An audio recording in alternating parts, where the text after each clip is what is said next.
নমস্কার, আমি আছি। আর আজকে আপনাদের আমি শোনাবো একটা চার্চের ঘটনা। এই চার্চটি অনেক পুরনো চার্চ। বলা হয় গোয়াতে যখন পর্তুগিজ রাজ ছিল তখন এই চার্চটি ওখানে নির্মাণ করা হয় এবং এই চার্চটি আজও সেখানে অবস্থিত। কিন্তু এই চার্চটির পেছনে লুকিয়ে রয়েছে একটি ভয়ঙ্কর সত্য ঘটনা। সেটাই আজকে আমি আপনাদের সাথে আলোচনা করব। আপনারা যারা গোয়া থেকে ঘুরে এসেছেন তারা অবশ্যই হয়তো এই জায়গাটায় ঘুরে থাকবেন। সাউথ গোয়ার ক্যানসলিয়ামে অবস্থিত এই ছোট্ট চার্চটি একটি হিল স্লটের উপর এই চার্চটি নির্মাণ করা হয় এবং সেখানে স্থানীয় মানুষদের যে ধারণা, সেই ধারণা থেকে একটি বিশ্বাস ওখানে তৈরি হয় এবং সেই থেকেই ওই চার্চটিকে হন্টেড হিসেবে ধরা হয়। বলা হয় সন্ধ্যে 6টার পর ওখানে যদি কেউ যায় তাহলে তাকে নাকি আর খুঁজে পাওয়া যায় না।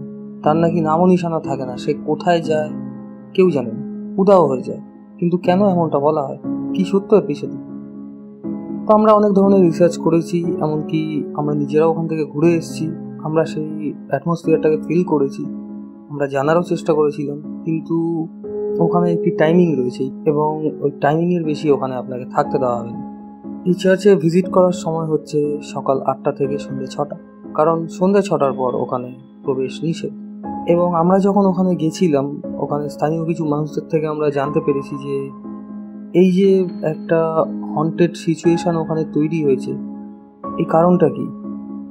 তো স্থানীয় লোকেরা অনেকেই একই গল্প, যেটা জানি না এটার পেছনে কতটা সত্য লুকিয়ে রয়েছে। তো যাই হোক, প্রত্যেকটা মানুষই একই কথা বলেছে। ওখানকার পর্তুগিজ রাজ যখন ছিল তখন ওখানে 3জন রাজা ছিলেন এবং কখনো একটা ভোজের আয়োজনে একজন রাজা ওই বাকি 2জন রাজাকে ইনভাইট করেছিলেন, তারা তার বাড়ি এসেছিলেন এবং ওই 2জন রাজাকে সেই একজন রাজা খাবারের সাথে বিষ মিশিয়ে হত্যা করে। এবং তার কিছুদিন পর যখন লোক জানাজানি হবে এরকম একটা ব্যাপার চলে আসে, তখন সেই রাজা নিজেও বিষ খেয়ে আত্মহত্যা করে এবং সেই 3জন রাজাকে এই চার্চেই এনে সমাধিস্থ করা হয়। সেই থেকে একটি বিশ্বাস ওখানে তৈরি হয় যে তাদের সেই 3জন রাজার আত্মা কোনো রকমভাবে মুক্তি পায়নি। তারা আজও নাকি সেখানে সন্ধ্যের পর ঘোরাঘুরি করে এবং সেই 3জন রাজাকে সেই চার্চে সমাধিস্থ করার পর থেকেই এই চার্চটির নামকরণ করা হয় থ্রি কিংস চার্চ। যদিও এই চার্চটিকে সেখানকার লোকেরা একটি আলাদা নামে চিহ্নিত করে। তো যাই হোক, অনেক মানুষরা রয়েছে যারা মনে করে যে ওইটা হয়তো একটি বানানো গল্প কিংবা এগুলো ভয়ের একটা কোনো গল্প তৈরির প্লট। কিন্তু এরকম কিছু আছে কি নেই অতটা তো আমরা জানি না। তবু আমরা যতটা পেরেছিলাম সেখানকার মানুষদের জিজ্ঞেস করে জেনেছিলাম। অনেকে বলেছিলেন যে তারা যখন সেই জায়গাটায় পৌঁছেছিলেন, কোনো কারণে হয়তো সন্ধ্যের সময় পৌঁছতে পেরেছিলেন, তারা কিন্তু ফিল করেছিলেন সেখানের অ্যাটমসফিয়ারটা খুবই আলাদা। এমনকি আমরাও যখন গেছি, আমরাও যখন ওখান থেকে চলে আসবো, আমরা ক্যামেরা নিয়ে বিভিন্ন ধরনের ছবি করেছি। আপনাদের আমরা নিশ্চয়ই দেখাবো, সেই আমাদের যখন ভিডিও শুরু করা হবে তখন আমরা নিশ্চয়ই দেখাবো আপনাদেরকে সেসব ছবিগুলো। এবার আমরা যখন ওখানে ক্যামেরায় ছবি তুলছিলাম তখন কিন্তু সন্ধে হবে যখন আমরা চলে আসবো 6টার আগেই, মনে হয়েছিল ওইখানকার কিন্তু আবহাওয়াটা খুব একটা ভালো নয়।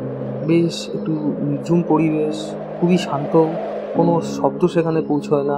একদম শান্ত একটা চার্চের সামনে দাঁড়িয়ে থাকলে যেরকম আপনি ফিল করবেন, ঠিক ওরকমই অ্যাটমসফিয়ার ওখানে তৈরি হয়। এবার তখন ওখানে উপস্থিত থেকে আমাদের মনেই হয়েছিল যে হ্যাঁ, সন্ধ্যের পরে হয়তো এখানে কিছু প্যারানর্মাল অ্যাক্টিভিটি হলেও হতে পারে। তো জানি না বন্ধুরা, আপনারা যারা গেছিলেন তাদেরও নিশ্চয়ই কোনো অনুভূতি হয়েছিল, এরকম কোনো ফিলিংস আপনারা নিয়েছিলেন। থাকলে অবশ্যই জানাবেন আমাদেরকে, তাহলে আমরা আরও দৃঢ় বিশ্বাস করব যে হ্যাঁ, ওখানে কিছু একটা এরকম হয়। তো যাই হোক, আমরা যেদিন গেছিলাম ওখানে, আমরা প্রথমেই হিল স্লট, যেটাকে বললাম একটি ছোট্ট পাহাড় টাইপ, তার ওপর এই সুন্দর চার্চটি অবস্থিত রয়েছে। আমরা গিয়ে দেখলাম সেখানে দরজা বন্ধ, এমনকি সেখানে দরজা 12 মাসই বন্ধ থাকে। শুধু একটি দিনেই ওখানে দরজাটি খোলা হয়, সেটা হচ্ছে 6 জানুয়ারি।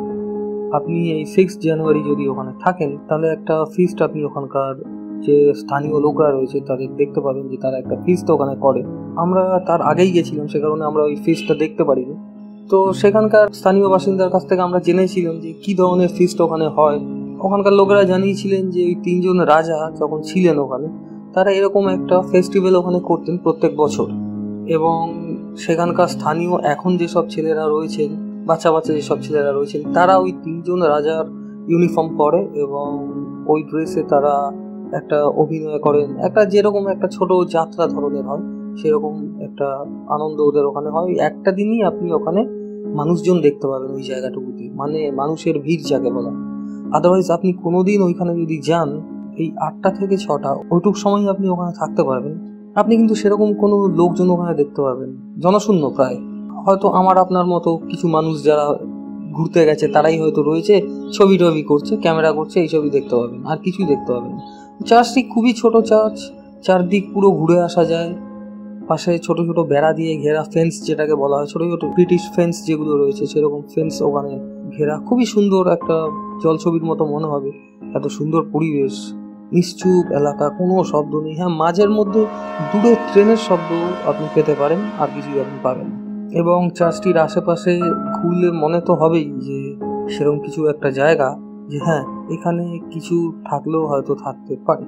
এবং গোয়াতে কিন্তু পর্তুগিজ নিদর্শন প্রচুর রয়েছে, পর্তুগিজদের বানিয়ে যাওয়া অনেক অনেক সুন্দর যেসব স্থাপত্য সেগুলো ওখানে এখনো রয়েছে। কিন্তু তার মধ্যে এই যে চার্চটি, থ্রি কিংস চার্চ, এই চার্চটি অন্যরকম, কারণ এটি একমাত্র পুরনো চার্চ যা এখনো মানুষরা হন্টেড বলে মনে করে। তো যাই হোক বন্ধুরা, এই একটা ছোট এপিসোড আমি করলাম। একটা অনেকদিন ধরেই ভাবছি আপনাদেরকে এই একটা ছোট অ্যাবান্ডেন্ট চার্চ লোকেরা বলে, এবং হন্টেড জায়গা এটা। তো যাই হোক, সেরকম হন্টেড কিছু সেখানে আছে কি নেই সেটা তো আমরা জানি না, আপনারা যারা গেছেন তারাও নিশ্চয়ই বুঝবেন। ভালো থাকবেন। আজকের এই ছোট এপিসোডটি আপনাদের কীরকম লাগলো কমেন্ট সেকশনে অবশ্যই জানাবেন, এবং এই চার্চে যারা যারা গেছেন তাদের কি ফিলিংস হয়েছে সেটাও জানাবেন। তো যাই হোক, ভালো থাকবেন, সুস্থ থাকবেন। দেখা হচ্ছে পরের এপিসোডে একটা লং স্টোরি নিয়ে। শুনতে থাকুন আমার সঙ্গে আরজি রেডিও স্টেশন। নমস্কার।